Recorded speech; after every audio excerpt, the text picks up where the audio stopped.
सचिन घायवळ प्रकरणावरून रोहित पवारांनी आता मुख्यमंत्री फडणवीसांवर जोरदार टीका केली आहे। सुजय विखेंसाठी मुख्यमंत्र्यांच्या प्रचार सभेत सचिन घायवळ व्यासपीठावर असल्याची टीका करण्यात आली। रोहित पवारांनी याचा व्हिडिओही दाखवला।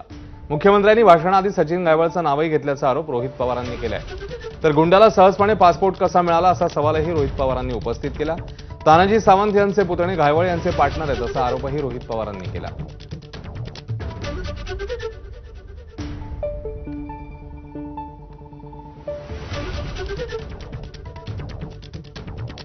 निकालामध्ये आपण जर वाचलं तर याच्यामध्ये स्पेसिफिकली दिलंय की पोलीस विभागाला निलेश घायवळच्या विरोधात पुरावे देता आले नाही आणि पोलीस प्रशासन कुठेतरी कमी पडलं म्हणून त्यांना जो मोका लागला होता, जे तडीपार झाले होते, त्याच्यातून त्यांना सोडण्यात आलं।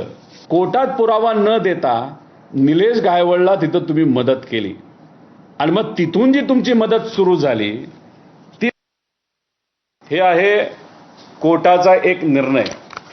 हा कोर्टाचा निर्णय कधीचा आहे? 2017चा आहे।